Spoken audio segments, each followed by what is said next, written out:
மக்களை இப்படித்தான் அவர்கள் இருக்க வேண்டும் என்று அவர்களுடைய வருங்காலத்தை வடிவமைக்கின்றவர்கள். அந்த வடிவமைக்கின்ற அந்த பெருமக்களை நான் வாழ்த்துகிறேன். எனக்கு என்ன ஒரு விஷயம், இப்போதைக்கு ஒரு டீச்சரா, இது என்னுடைய, நான் ஆசிரியராக இருந்து 24 வருடங்கள் முடிந்து இந்த ஜூலை மாதம் வந்ததுன்னா என்னுடைய பொன்விழா தொடங்குகிறது. என்னுடைய கிளாஸ்ல இதுவரைக்கும் யாரும் ஃபெயில் ஆனதில்லை. இந்த 24 வருஷத்துல என் கிளாஸ்ல யாரும் ஃபெயில் ஆனதில்லை, ஃபெயிலாக விட்டதில்லை. அந்த சகோதரி ஒருத்தங்க வந்து இங்க நின்று பேசினாங்க, அவங்க திவ்யாவா, அவங்க பேசினாங்க. நான் இன்றைய இளைஞர்களை பார்க்கிறேன், 5 நிமிஷம் நான் வந்து போன்ல எடுத்துக்குவேன் என்னால் இந்த வேலை செய்ய முடியும்னு சொல்றதுக்கு. ஆனால் என்னால் இந்த வேலை செய்ய முடியாதுன்னு சொல்றதுக்கு நான் 10 நிமிஷம் எடுத்துக்குவேன். அவங்களே டயர்டாகி ஃபோன் வச்சிருவாங்க. அவங்க பேசின நீங்க கேட்டிருப்பீங்கன்னு நினைக்கிறேன். எனக்கு தெரிந்து சரியான டைம்ல தான் அந்த மியூசிக் வருது. எனக்கு தெரிந்து இந்த சமூகத்தில் வாய்ப்புகளால் வளர்கின்றவர்களை காட்டிலும் வளர்ந்துவிட்டு தனக்கு எந்த வாய்ப்பு தரப்பட்டதோ அந்த வாய்ப்பை அடுத்த தலைமுறைக்கு ஆகச் சிறந்த அறத்தோடு கடத்துகின்றவர்கள் தான் இன்றைக்கு அவசியம் என்று ஒரு ஆசிரியையாக நான் கருதுகிறேன். அறத்தோடு ஒரு விழுமியத்தை, ஒரு விஷயத்தை அடுத்த தலைமுறைக்கு கடத்துவது. நான் அடிப்படையில் யோசிச்சு பார்க்கிறேன், கல்வி ரொம்ப முக்கியம். இப்ப சதீஷ் சார் பேசும்போது ஒரு ரொம்ப ஃபேண்டசியா இருந்தது. எனக்கு 40 வயசு தான் எனக்கு ஆகுது. ஆனால் நான் 2000க்கும் அதிகமான வீடுகளை நான் கட்டி சுப்ரீம் கோர்ட் ஜட்ஜில் இருந்து எல்லோருக்கும் நான் தந்திருக்கிறேன் என்று அவர் பேசுகின்ற பொழுது, நிறைய படிச்சவங்களுக்கு நான் வந்து சம்பளம் கொடுத்துட்டு இருக்கேன் அப்படின்னு அவர்கள் பேசுகின்ற பொழுது ஒரு ஃபேண்டசைஸ்டான ஒரு விஷயம் எனக்கு வந்து தெரிஞ்சது. ஆனால் ஒரு ஆசிரியையாக நான் சொல்லுவது, ஆனந்தம் போன்ற ஃபவுண்டேஷன்ஸை பயன்படுத்தி கொண்டு இன்றைய இளைஞர்கள் கல்வி என்கின்ற ஆயுதத்தை கையில் எடுத்துக்கொள்ள வேண்டும். கல்வி என்கின்ற ஆயுதத்தை கையில் எடுத்துக்கொண்டதற்கு பிறகுதான் நீங்கள் சம்பளம் வாங்குவதா சம்பளம் கொடுப்பதா என்கின்ற ஒரு நிலைக்கு நீங்கள் வர வேண்டும் என்று ஒரு ஆசிரியையாக நான் உங்களை வேண்டி கேட்டுக்கொள்கிறேன். கல்வியை மட்டும் கையில் வைத்துக் கொள்ளுங்கள். அதுதான் இந்த ஆனந்த ஃபவுண்டேஷனுடைய மிகப்பெரிய தாரக மந்திரம்னு நான் நினைக்கிறேன். உற்றுழி உதவியும் உருபொருள் கொடுத்தும் பிற்றை நிலை முனியாது கற்றல் நன்று. இது சொல்வது புறநானூறு. புறநானூறு நமக்கு இப்படி சொல்லி தருகிறது. நீ படித்து விடு, படித்தால் மட்டும்தான் வேற்றுமை தெரிந்த நால்பால் உள்ளும் கீழ்ப்பால் ஒருவன் கற்கின் மேல்பால் ஒருவன் அவன் கண் படுமே என்று ஜாதியால் இனத்தினால் நீ பின்தள்ளப்பட்டாலும் நீ கல்வியை மட்டும் ஆயுதமாக கையில் எடுத்துக்கொண்டால் யார் உன்னை ஜாதியாலும் இனத்தாலும் பின்தள்ளினார்களோ அவர்கள் உன் கால்களில் வந்து விழுவார்கள் என்று சொன்ன ஆரிய படை கடந்த பாண்டியன் நெடுஞ்செழியன் நம் சங்க தமிழனாக நமக்கு முப்பாட்டனாக இருந்திருக்கிறார். கல்வியை மட்டும் கையில் பிடித்துக் கொள்வது, அந்த கல்வியை வைத்துக்கொண்டு நம்ம என்ன மாதிரியான ஒரு சில விஷயங்களை லீடர்ஷிப் அப்படின்னு நான் ஒரு வார்த்தையை சொன்னேன். இங்க இருக்கிற எல்லாருக்குமே நான் சொல்றேன், அடுத்தவர்களுக்கு லீடரா இருக்கிறத விட முதல்ல நாம நமக்கு நல்ல லீடர்ஸா. எனக்கு எது லீடர்ஷிப்னு சொல்லட்டுமா? நீங்க எல்லாரும் கேள்விப்பட்டிருப்பீங்க, மதர் தெரேசா ஒரு கடைக்கு போனாங்க. என் குழந்தைகளுக்கு பசிக்குது எதுன்னு கூட, அவன் அப்பதான் கடை ஓபன் பண்ணியிருக்கான். காரி துப்பிட்டான், கோபத்துல இருந்தான். உடனே அண்ணன் என்ன பண்ணாங்க, இந்த கையை முடியுது எனக்கு என் பிள்ளைங்களுக்கு ஏதாவது தானே இந்த கையை நீட்டிருக்காங்க. அவன் கதிகலங்கி போயிட்டான். அவன் கோபம், அவனுடைய வேகம் எங்க போச்சுன்னு தெரியல. தான் செய்த தவறுக்கு மன்னிப்பு கேட்ட அந்த குழந்தைகளுக்கு அவன் அந்த மாதத்திலிருந்து தன் வருவாயிலிருந்து ஒரு பங்கை எடுத்து கொடுத்தான் என்று வரலாறு சொல்கிறது. தனக்கு முன்னால் யார் கேடு கெட்டவர்களாக இருந்தாலும், விழுமியம் தவறுகின்றவர்களாக இருந்தாலும் அவர்களை சரியான பாதைக்கு மாற்றக்கூடிய ஒரு சிறிய அசைவு நம்ம இடத்துல இருந்துட்டோம்னா நாம தான் லீடர். அது உங்ககிட்ட இருக்கா?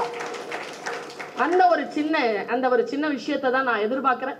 எனக்கு தெரிஞ்சு இங்க மதம், ஜாதி இதெல்லாம் கடந்து நான் யோசிக்கிறேன். நான் பிரபஞ்ச சக்தியின் மீது நம்பிக்கை கொண்டவன். எனக்கு தெரியல, பேராவூரணியிலிருந்து ஒரு தம்பி அவன் அவ்வளோ சாதாரணமான ஒரு குழந்தையா இருந்திருக்கான். அவன் வந்து இன்னைக்கு படிச்சு ஆளாகி 15,000 பேர் எழுதின அந்த எக்ஸாம்ல 7th இடம் வந்து இன்னைக்கு ஒரு ஜெயிலரா வந்து இன்னைக்கு அதை பொறுப்பெடுத்து இன்னைக்கு செருப்பு கூட போடாம இந்த மேடையை மிதிக்கின்ற பொழுது எடுத்து கண்ணில் ஒத்திக்கிட்டு வந்து நின்று 1 லட்சம் ரூபாய்க்கு மேலாக ஒரு அந்த ஜெஸ்டர் இருக்கு இல்லையா, செல்வம் சார் வந்து உண்மையாவே ஜெயித்த தருணங்கள். இதெல்லாம் தான் ஜெயித்த தருணங்கள். இந்த பிரபஞ்ச சக்தி ரொம்ப உயர்ந்தது. எனக்கு தெரிஞ்சு சமீபத்தில் நான் சில விஷயங்களை ரொம்ப ஆழமா வாசிக்கிறேன். இங்க இருக்கிற ஒவ்வொருத்தருக்கும் நான் சொல்றேன், நம்மெல்லாம் யாருன்னே தெரியாது, ஆனா ஏதோ ஒரு புள்ளியில் நம்மை ஆனந்தம்ங்கிற ஒரு ஃபவுண்டேஷன் நம்மளை இணைச்சிருக்கு இல்லையா. இந்த விதி இருக்கு இல்லையா, இந்த ஃபார்முலாவின் மீது நம்பிக்கை கொண்டால் பிரபஞ்ச சக்தி மீது நம்ம நம்பிக்கை கொள்வோம். எங்கேயோ ஒரு அந்த பிள்ளை சொல்றா, நான் வந்து சுவர் கூட கிடையாதுங்க எங்க வீட்டுல, நாங்க ஓலை குடிசையில இருந்தோம், ஓலை தான் எங்களுக்கு சுவர் அப்படின்னு சொன்ன அந்த பிள்ளை எந்த இடத்துல அந்த ஓலை குடிசை இருந்ததோ அங்கேயே ஒரு கல்வீடு கட்டி தன்னுடைய அம்மாவுக்கு தந்திருக்கா. அந்த அளவுக்கு வந்து இந்த பிரபஞ்சம் அவளை எந்த நேரத்தில் குறித்து கொண்டது, எந்த வினாடியில் அவளுக்கு அந்த அந்த ஃபவுண்டேஷன் கையில வந்து சேர்ந்தது, இந்த தகவல் வந்து சேர்ந்தது. நான் உங்க எல்லாருக்கிட்டையும் ஒரு விஷயத்த சொல்றேன். அடுத்தவர்களுக்கு உதவி செய்ய வேண்டும் என்று நீங்க நினைச்சீங்கன்னா, அந்த பொறுப்பில் ஜெயிலர் பொறுப்பில் இருந்த அந்த தம்பியினுடைய பேர் எனக்கு சரியா வரல, குணா சொன்னதுதான். இப்ப நான் யாருக்கேனும் உதவி செய்ய போகிறேன் என்று சொன்னால் நான் தகவல்களை சரியாக தெரிந்து வைத்திருக்க வேண்டும். இன்னைக்கு இருக்கக்கூடிய காம்படிட்டிவ் எக்ஸாம்ஸ் நீங்க கரியர் கைடன்ஸ் அந்த குழந்தைகளுக்கு தரீங்கன்னா நீங்க எக்யூப்டா இருக்கணும். நமக்கு பல விஷயங்கள் தெரியும். இன்னைக்கு எனக்கு தெரிஞ்ச பெரிய பெரிய வக்கீல்களுக்கே கிளாட் எக்ஸாம் ஒன்று இருக்கான்னு தெரியாது. எனக்கு தெரிஞ்சு 4 வருஷம் நீட் எக்ஸாம் மாதிரி யூபிஎஸ்சி எக்ஸாம் மாதிரி கிளாட் உட்கார்ந்து எழுதி பெங்களூர்ல போய் அந்த நேஷனல் யூனிவர்சிட்டியில ஜாயின் பண்றவங்களே எனக்கு தெரியும். அந்த அந்த விஷயங்கள் ரொம்ப பெருசு. வக்கீல் படிப்பு தானே சாதா கிடையாது, பெரிய படிப்பு யூபிஎஸ்சி மாதிரி. அந்த மாதிரி அந்த அந்த இடத்துல போய் படிக்கணும். காமர்ஸ் நீங்க எங்கேயும் படிக்கலாம், ஸ்ரீராம் காலேஜ்ல படிக்கிறது பெரிய விஷயம் இல்லையா. எக்கனாமிக்ஸ் எங்க வேணாலும் படிக்கலாம், ஸ்டீபன் காலேஜ்ல போய் எக்கனாமிக்ஸ் படிக்கிறது பெரிய விஷயம் இல்லையா. உள்ளுவதெல்லாம் உயர் உள்ள அந்த இடத்துக்கு நாம போகிறதுக்கு நீங்கள் உங்களை தயார் செய்து கொள்ளுங்கள். எனக்கு தெரிஞ்சு இது போதும்னு நிக்காதீங்க, அடுத்த கட்டத்துக்கு வளர வேண்டும்.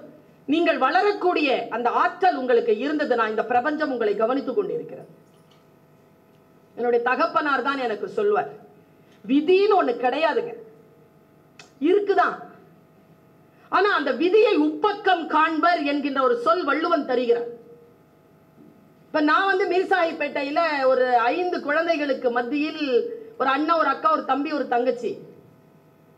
சான்ஸே கிடையாது. தமிழ் யாருக்குமே தெரியாது. எங்க அப்பாக்கெல்லாம் தமிழ் உன்ற என்றதான் பேசுவார், தெரியாது. எங்க அம்மாவுக்கு அது கூட தெரியாது. தமிழே பேசாத, தமிழ்னா என்னன்னே தெரியாத ஒரு குடும்பத்திற்குள் பிறந்து வளர்ந்து 9th ஸ்டாண்டர்ட்ல முடிவு பண்ற நான் தமிழ் தான் படிப்பேன். எது என்னை தேர்ந்தெடுத்தது? ஒரு செய்தியை நான் சொல்றேன், உங்கள் உள்மனதை கொஞ்சம் எழுச்சி கொண்டு உட்கார வைங்க. நீங்கள் தயாராக இருந்தால்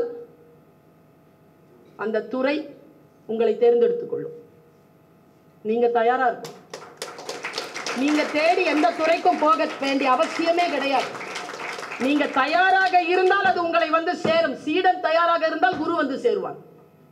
குருவை தேடி போக வேண்டிய அவசியமே இல்லை. நான் சொல்லுவது அப்படியே மாற்றி போடுகின்ற ரொம்ப நுட்பமான செய்தியை நான் பேசிக் கொண்டிருக்கிறேன். கற்றறிந்த அவை வாழ்க்கையில் ஏதேனும் சாதிக்க வேண்டும் என்கின்ற முடிவோடு இருக்கக்கூடிய இளம் ரத்தம் ஓடுகின்ற ஒரு அவை என்பதனால் இதை சொல்லுகிறேன். ரூமியை பற்றி நான் எப்பொழுதும் சொல்லுவேன். என்னுடைய எல்லா யூடியூப்லயும் 138 சேனல்ல என்னுடைய பேச்சு வரதான். எனக்கு தெரியாது, நான் ஃபேஸ்புக்கை கூட நான் ஹேண்டில் பண்றது. எனக்கு அந்த ட்விட்டர், இன்ஸ்டாகிராம் எதுவும் நான் ஹேண்டில் பண்றது இல்லை, டைம் இல்லை. அதான் உண்மை. யாரோ ஒருத்தங்க பண்றாங்க, அதை நான் கண்காணித்துக் கொள்கிறேன், அவ்வளவுதான். ஆனா உண்மையா நான் சொல்றேங்க, நீ எதை தேடுகிறாயோ அது உன்னை தேடுகிறது. ரொம்ப பெரிய விஷயம் நான் சொன்னது. நான் போய் ஒரு ஃபர்ஸ்ட் இயர் ஸ்டூடெண்ட்ஸ் இண்டக்ஷன் ப்ரோக்ராம்ல இதை போய் சொல்லிட்டேன். இது ஜலாலுதீன் ரூமி சொன்னது மஸ்னவில. அந்த 17 வயசு பையன் எழுந்து நின்று கத்துறான், இன்னொரு வாட்டி சொல்லுங்க மேடம், நீ எதை தேடுகிறாயோ அது உன்னை தேடு. நிஜமாவா மேடம்? நம்பலாமா மேடம்? நான் எதை தேடுகிறேனோ அது என்னை தேடுகிறதா? டேய், நான் சொல்ல வந்தது வேற. நான் ஒண்ணு சொல்றேன் பாருங்க, எதை வேணாலும் தேடுங்களேன், எதை வேணாலும் தேடுங்க. கவனம், நீங்க எதை தேடுறீங்களோ அது உங்களை தேடி வந்துடும். வந்துருச்சுன்னா போவாது. ரொம்ப கவனமா தேடணுங்க. ஏதோ ஒரு ஆழ் மனதிலே அந்த பெண்ணுக்கு தன்னை சுற்றி இருக்கக்கூடிய ஓலை பாய் கட்டடமாக தெரிந்திருக்க வேண்டும். இந்த கட்டடத்திற்கான செங்கல் என் கல்வியின் மூலமாக நான் சம்பாதிக்கின்ற சம்பாதிப்பிலிருந்து வரும் என்று அவள் நினைத்திருக்க வேண்டும். வந்துருச்சுங்க. அப்படிதான். எனக்கு சதீஷ்கரை பிடிச்ச விஷயம் என்ன தெரியுமா? அந்த தம்பி பேசும்போது ஒரு விஷயம் சொன்னார். சதீஷ்கிட்ட வீட்டை கொடுத்தீங்கன்னா தன் வீடு போல கட்டி கொடுப்பார். இது ஒண்ணு போதுமே, காப்பிரைட். இல்ல, அந்த காப்பிரைட். நீ எதை தேடுகிறாயோ அது உன்னை. மரணத்தை தேடுகிறாயா வந்துரும், தோல்வியை தேடுகிறாயா வந்துரும், நோயை தேடுகிறாயா வந்துரும். எதை நினைத்து நீ ரொம்ப ஆழமாக பிரபஞ்சத்தோடு ஒன்றிணைகிறாயோ அது உன்னை தேடி வரும். அதனால் எதை நினைக்கிறீர்களோ அதில் கவனமாக இருங்கள். பாசிட்டிவான விஷயங்களை தேடுறது இருக்கு இல்லையா? வாழ்க்கை நான் ஜஸ்ட் ஒரு ஃப்ரேமை கொண்டு வாங்க. உங்கள் வாழ்க்கையில் நீங்கள் இதுதான் சொன்னீங்கன்னா, உங்களுடைய கார் கலர், அதனுடைய பிளேட், அந்த பிளேட்ல நம்பர், உங்களுடைய ஸ்டேரிங், அந்த ஸ்டேரிங்ல நீங்க போட்டுக்கக்கூடிய லெதர் கலர், உங்களுடைய பிராண்ட், எல்லாத்தையும் காட்சிப்படுத்துங்க பார்ப்போம். கொண்டு வந்து நீங்க அப்படி சுத்தி கொண்டு வந்து உங்க போர்ட்டிகோல நிறுத்துற மாதிரி காட்சிப்படுத்துங்க. நீங்கள் எதை தேடுகிறீர்களோ அது உங்களை தேடிக்கொண்டிருக்கிறது, வந்து சேரும். ஆனால் எங்கே தெரியுமா பயம்? நினைக்கிறதுலயே பயம். நமக்கு நினைக்கிறதுலயே அடிபட்டு போயிடுது. நினைக்கின்ற நினைப்பை பெரிதாக வைக்கின்ற பொழுது சில விஷயங்கள் நம்மை வந்து சேரும். நான் ஒரு குறிப்பிட்ட விஷயத்தை மட்டும் சொல்லி நான் இடம் சாருகிறேன். பேசுவதற்கு நிறைய விஷயங்கள் இருந்தாலும் இந்த சபையில் இன்னும் பேசுவதற்காக ஆட்கள் இருக்கிறார்கள். நீங்களும் 4-5 மணியிலிருந்து காத்திருக்கிறீர்கள் என்பதற்காக ஒரு 2 செய்திகளோடு நான் நிறைவு செய்கிறேன். பிரபஞ்ச சக்தி இருக்கு இல்லையா, அது வினோதமானது, ஆச்சரியமானது. எனக்கு தெரியாது. சதீஷ் ஒரு 13-14 வயசு பையனா அப்படியே தெருக்களில் சுத்திக்கிட்டு சைக்கிள் ஓடிட்டு இருக்கும்பொழுது அவன் மனதில் இருந்த ஏதோ ஒன்றை பிரபஞ்சம் கவனித்துக் கொண்டு அவன் அங்கிருந்து பெயர்த்து கொண்டு போய் எங்கேயோ ஒரு இடத்துல வீசிருச்சு. இன்னைக்கு 40 வயசு 25 வயசுக்கு அப்புறமா அந்த பிள்ளை வேற ஏதோ ஒரு இடத்துல உட்கார்ந்துருக்கு. நந்தகுமார் எங்க இருப்பாருன்னு தெரியாது. எனக்கு தெரிஞ்சு ஐஆர்எஸ் நந்தகுமாரை நான் கேட்டீங்கன்னா he is a beautiful singer. பிரமாதமா பாடுவார். தெரியல அவர் பாடகரா போகாம எதுக்கு இங்க ஐஆர்எஸ் வந்து உட்கார்ந்தாருன்னு. ஏன்னா பாடகனாக இருந்த அந்த தீவிரத்தன்மையை விட அவர் அந்த ஐஎஃப்எஸ் ஆகணும், ஐஆர்எஸ் ஆகணும்னு நினைச்சார்ல, அந்த தீவிரத்தன்மை ஜெயிச்சிருச்சு. அவ்வளவுதான். நானும் ராணுவ அதிகாரியா போகணும்னு நினைச்சேன், போலீஸ் ஆபீசரா போகணும்னு நினைச்சேன், ஒரு வக்கீலா போகணும்னு நினைச்சேன். ஆனா அதையெல்லாம் விட தமிழை நான் நேசித்தது ரொம்ப வீரியமா இருந்திருக்கு. தமிழ் டீச்சரா கொண்டு வந்து என்ன நிறுத்திடுச்சு பிரபஞ்சம். ஆக நீங்கள் எதுல வீரியமா இருக்கிறீங்களோ அதை பாருங்க. உங்களுடைய மனதை இந்த உலகம், இந்த அறம், இந்த சூழல் ரொம்ப கூர்ந்து கவனிச்சிட்டு இருக்கு. சின்ன விஷயம் இல்லை நான் சொல்றது. இன்னைக்கு நம்ம எல்லாருமே சந்தோஷப்படுற விஷயம், நம்ம எல்லாரும் உயிரோட இருக்கிறோம். எவ்வளவு பெரிய விஷயம் வீட்டுல போய் யோசிச்சு பாருங்க. இருந்தோம்னா இல்லைங்க, நேற்று இருந்தவங்க இன்னைக்கு இல்லை. கொரோனால எத்தனையோ பேர் செத்தாங்க, நாம உயிரோட இருக்கிறோம். இந்த டிராபிக்ல அடிபடாம வந்து சேர்றோம், மறுபடியும் போய் சேர்றோம், உடலில் நோய் இல்லாமல் இருக்கிறோம் என்றால் ஏதோ ஒரு தீவிரத்தன்மை நமக்குள் வேலை செய்கிறது. அந்த தீவிரத்தன்மையை மட்டும் குறைத்துக் கொள்ளாதீர்கள். எதற்காகவும் அந்த தீவிரத்தன்மையை விலை போக செய்ய விடாதீர்கள். எனக்கு தெரிந்து நான் சமீபத்தில் ஒரு ஃபேஸ்புக்கில் ஒரு நோட் ஒன்று படித்தேன். அந்த நிலக்கொலையை வச்ச எனக்கு தெரியல, அதை நான் மறக்கிற வரைக்கும் பேசிக்கிட்டே இருப்பேன் போல. என் மனசுல இருந்து அது போகிற வரைக்கும் நான் பேசிக்கிட்டே இருப்பேன். யார் எழுதியிருக்காருன்னா, அகத்தியன் அப்படின்ட்டு ஒரு சினிமா டைரக்டர், உங்க எல்லாருக்கும் தெரியும் நினைக்கிறேன். அகத்தியன் அவர் நோட் போட்டிருக்கார். என்ன நோட்னா, அவர் இந்த மாதிரி ஸ்ட்ரகிளிங் பீரியட் 23 இயர்ஸ் சென்னையில் சுற்றிக்கிட்டே இருக்கும்பொழுது கதை எழுதி எல்லாருக்கிட்டையும் கொடுத்துட்டு சுற்றிட்டு இருக்கிறாங்க. எல்லாரும் சொல்லுவாங்கல்ல, சின்ன வயசுல நம்ம பட்ட கஷ்டம் சொன்னாதான் நமக்கு தான் 45 பக்கம் கட்டுற நோட்டே பத்தாது. நான் எப்படி இருந்தேன்னு தெரியுமா அப்படின்னா, அது இந்த பிள்ளைக்கே இருக்குது, திவ்யாக்கே இருக்குதுன்னா எனக்குலாம் எவ்வளோ இருக்கும். நான் மீசா போயிட்டேன், ஷீட் வீடு, வாழ்ந்து கெட்ட குடும்பம் பா, அந்த வறுமையெல்லாம் சொன்னோம்னா நடுநடுங்கி போயிடும் எனக்கே. அவர் எழுதுறாருங்க தன்னுடைய ஸ்ட்ரகிளை 2 வார்த்தையில் எழுதுறாரு. கதைகளை எல்லோரிடத்திலும் கொடுத்து சாப்பாடு கூட காசு இல்லாமல் அலைந்து கொண்டிருந்த காலம். எனக்கு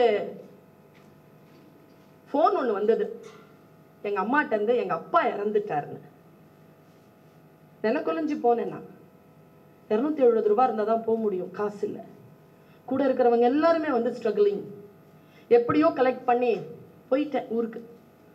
போயிட்டு அப்பா சாவை எடுத்தாச்சு. நான் திரும்பி வந்துட்டேன். திரும்பி வந்ததுக்கு பிறகு 16வது நாள் காரியம். அம்மா சொல்றாங்க, நீ தான்ப்பா செய்யணும். 1600 ரூபாய் இல்லைன்னா, 1500 இல்லைன்னா அப்பா காரியம் நடக்காது.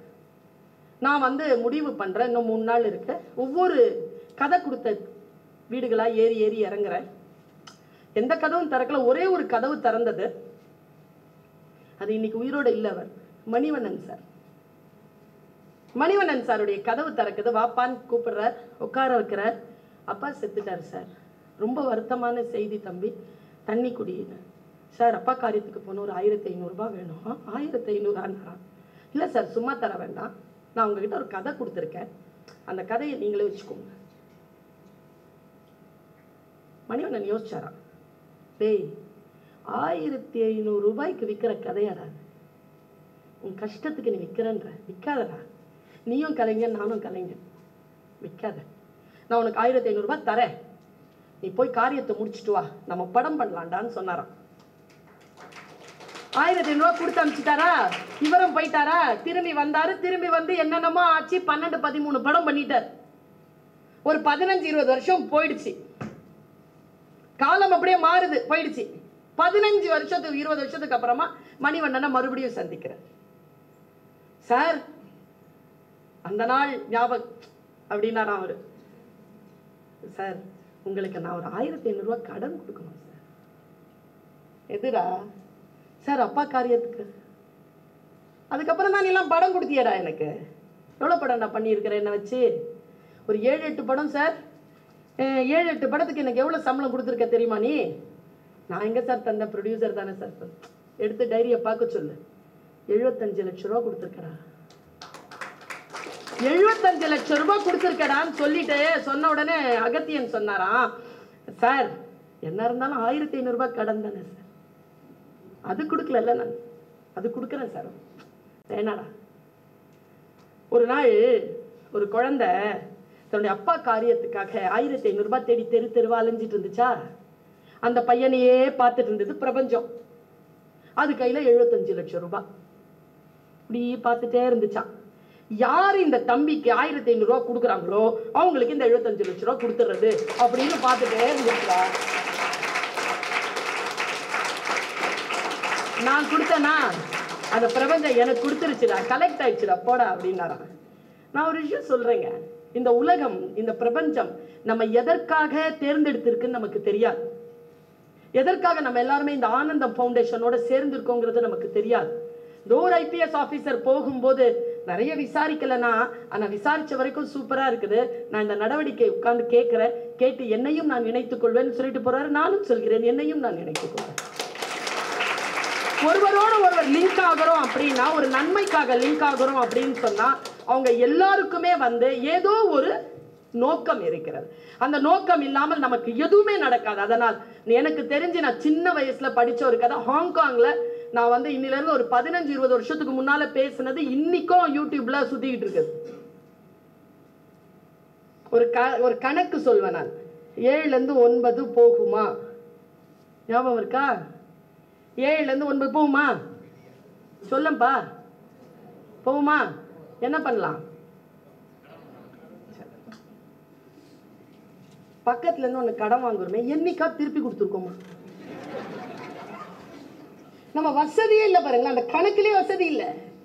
கடன் வாங்கு கடன் வாங்கு கடன் வாங்கு, ஏன் திருப்பி கொடுக்கல? சொல்லி தரலையே, சொல்லி தந்தாதான் திருப்பி கொடுத்துருப்போம்ல.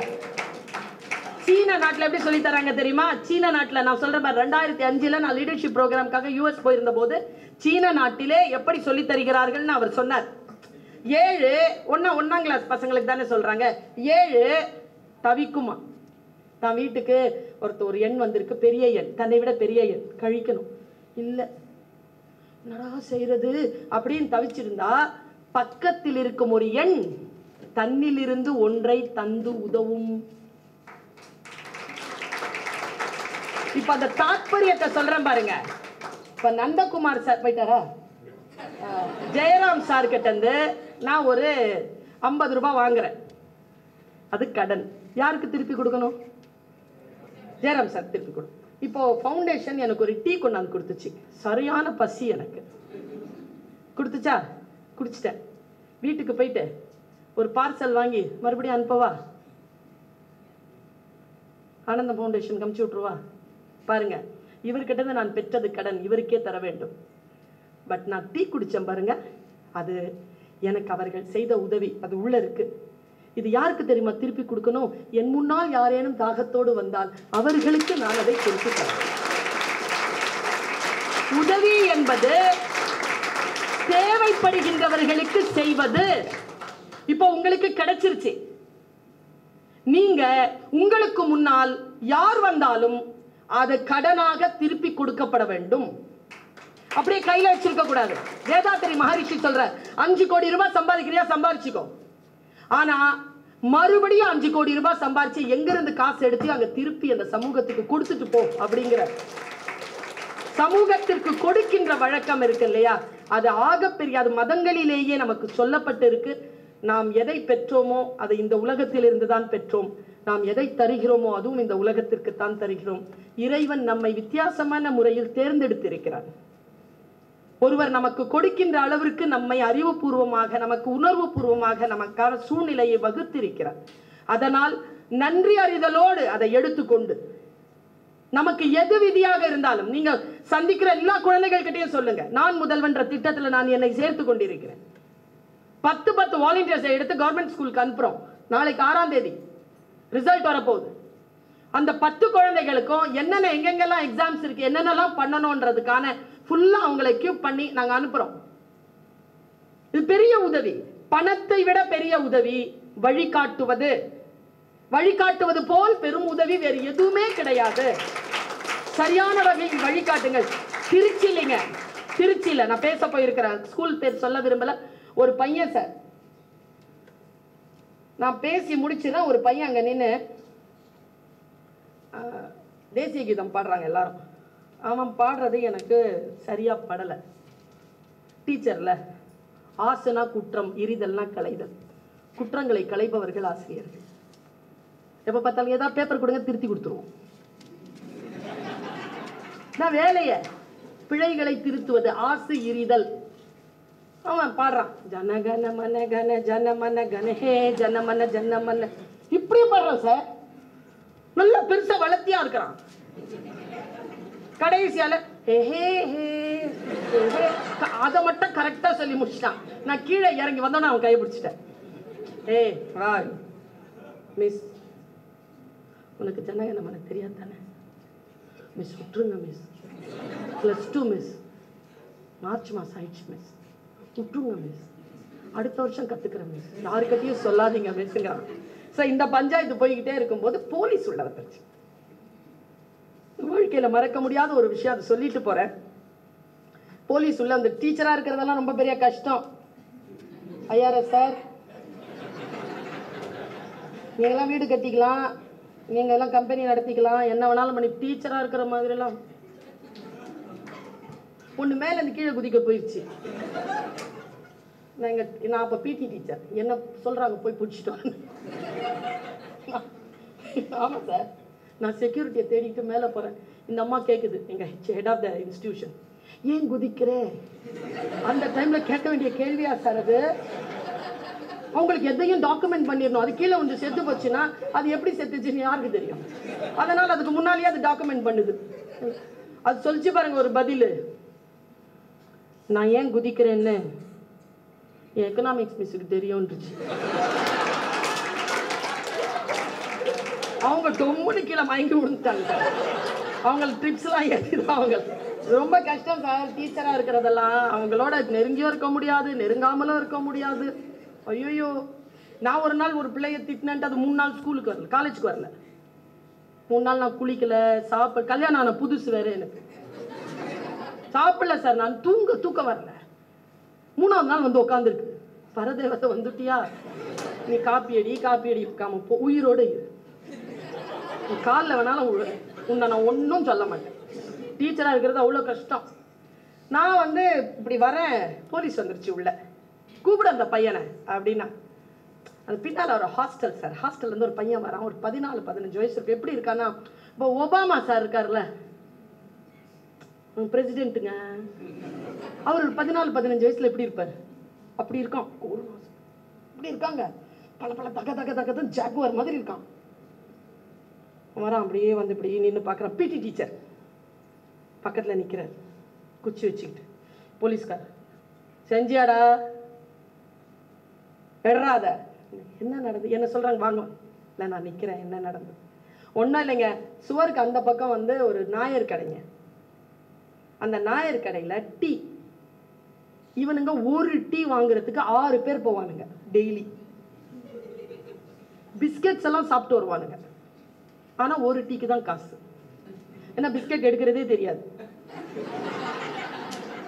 சரியா? எள்ள கூட 7ஆ பிரித்து திம்பாங்க இந்த 5-6 பேரும். அவ்வளோ ஒத்துமை. ஒரு டீ இதுங்க எல்லாம் சேர்ந்து குடிச்சிருக்குதுங்களா. டெய்லி அப்படி இருக்கும்போது அந்த நாயருக்கு தெரிஞ்சு போச்சு இது வந்து பிஸ்கெட் எடுக்கிறாங்கன்னு. அவர் பெரிய கண்ணாடி பாட்டில் இருக்கும் தெரியுமா, பெரிய மூடி அது வாங்கி வச்சுட்டார். இவன் 2 நாள் பார்த்தான், பிஸ்கெட் எடுக்க முடியல. 3ஆவது நாள் டப்பாவை காணும். டப்பாவை எடுத்துட்டான் சார். அந்த டப்பாவை இவன் தான் எடுத்தாண்டு போலீஸ் கிட்ட சொல்லி கூட்டிட்டு வந்தது யாருன்னா, அந்த 5 பேர்ல ஒருத்தன் அன்னைக்கு மட்டும் 4 பிஸ்கெட் கேட்டிருக்கான். இவன் தர மாட்டேன்ட்டான். போலீஸ் உள்ள வந்துருச்சா, இதான் ஹிஸ்டரி தெரிஞ்சு போச்சு அவங்களுக்கு, இதான் கேஸ் ஸ்டடி. எடுறாத நேரா வந்தான் சார், தோன்றான் சார், அந்த மரத்துக்கு கீழே தோன்றா கண்ணாடி குப்பி தெரிஞ்சிருச்சு, எனக்கே தெரிஞ்சிருச்சு. அப்படின்னு கும்முன்னா எடுத்தான் பாருங்க, பாதி பிஸ்கெட் இருக்கு. நாயரெல்லாம் அந்த மலையாளத்தில் கெட்ட வார்த்தை திட்டிக்கிட்டு அவனை அடிக்க பண்ணார். அது வரைக்கும் சும்மா இருந்த பிடி டீச்சர் தான் பிள்ளை தப்பு செஞ்சுட்டான்னு தெரிஞ்ச உடனே டாயின்னு ஒரு கத்தி கிட்ட போனார் பாருங்க. போலீஸுக்கு பயப்படல, நாயருக்கு பயப்படல, யாருக்கும் பயப்படல சார். அவன் இந்த டீச்சர் அப்படி சொன்ன உடனே பயந்து ஓடினா பாருங்க. நான் அத்லெட்டிக் சார், என்னால் அப்படி ஓட முடியும். அந்த வயசுல ஓடினவன் ஓடி போய் 10 அடி தான் சார் இருக்கும். ஹிப்புனா பாருங்க 11 அடி கிட்ட இருக்கும் சார். அந்த காம்பவுண்ட் சுவர் தாண்டிட்டான். பின்னால போய் ஆட்கள் பிடிச்சிட்டு வந்துட்டாங்க அவனை. நான் சொன்னேன் 2500 ரூபாய், அதுக்கு அவர் சொல்ற நான் கொடுத்துட்றேன். எவ்வளவோ தடுத்தாங்க டீச்சர், அந்த ஃபாதர் சார், நான் கொடுத்துட்றேன், பிள்ளைய நீங்க பீனலைஸ் பண்ணாது. பிடி டீச்சரை கூப்பிட்டேன், உன்னை பார்த்து அவன் பயப்படுறான்னா உன் மேல ஏதோ ஒரு பாசம் வச்சிருக்கான், யாரையும் பார்த்து அவன் பயப்படலாம். ஒன்று செய்யுங்க, இந்த அளவுக்கு ஹை ஜம்ப் படிக்கிறான்னா கொஞ்சம் ப்ராக்டிஸ் கொடுத்தீங்கன்னா எனக்கு தெரிஞ்சவன் நேஷனல் விளையாடுவான். சரியா? ப்ளீஸ் சொன்னேங்க, நீங்க நம்புறீங்களா? அந்த பிள்ளைய அவர் கருத்துல எடுத்து அவருக்கு ப்ராக்டிஸ் கொடுத்து அவன் நேஷனல் விளையாடினாங்க. அவன் சென்னையில தான் காமர்ஸ் முடிச்சான். இப்போ அவன் ஸ்போர்ட்ஸ் கன்சல்டன்டா இருக்கிறான். திருட்டு வேலை பண்ண பிள்ளைதான். ஆனால் சரியான வகையில போய் நான் ஒரு விஷயத்த சொல்றேன் பாருங்க, எந்த ஒரு வேலையையும் நாம் செய்தால் இந்த உலகத்துல எந்த மாற்றமும் நிகழாது. ஆனால் யாருக்கு நாம் நன்மை செய்கிறோமோ அந்த நபரினுடைய உலகம் மாறும், பெரிய மாற்றத்திற்கு. அப்படி பண்ண உன்னால பேச முடியும்ன்ற ஒரு குரல் தான். உன்னுடைய குரல் ரொம்ப அழகா இருக்கு, நீ நல்லா உச்சரிக்கிற அப்படிங்கிற ஏதோ ஒரு குரல் தான். என் அம்மா அப்பாவின் காதுகள் தான், இந்த உதடுகள் இல்லை பேச்சாளராக இருக்கிறதுக்கு காரணம். இத்தனை காதுகள் தான். நாம் அடுத்தவர்களால் தான் வாழ்கிறோம். அடுத்தவர்களால் வாழக்கூடிய ஒரு நிலையில் யாரோ ஒருவர் சிறிய தூண்டலை செய்கின்ற பொழுது நமக்கான உயரங்கள் இந்த பிரபஞ்சத்தினுடைய திரை விலக்கி நமக்கு கிடைத்து விடுகிறது. அந்த பிரபஞ்சத்தின் உதவியால் திரை விலக்கக்கூடிய ஆற்றல் உங்கள் அத்துணை பேருக்கும் கிடைத்தது போல் நீங்களும் அடுத்தவர்களுடைய திரையை விலக்குவதற்கான ஆற்றலை பெற வேண்டும் என்கின்ற வேட்கையோடு உங்கள் அத்துணை பேருக்கும் வாழ்த்துக்களை சொல்லி நிறைவு செய்கிறேன். வணக்கம்.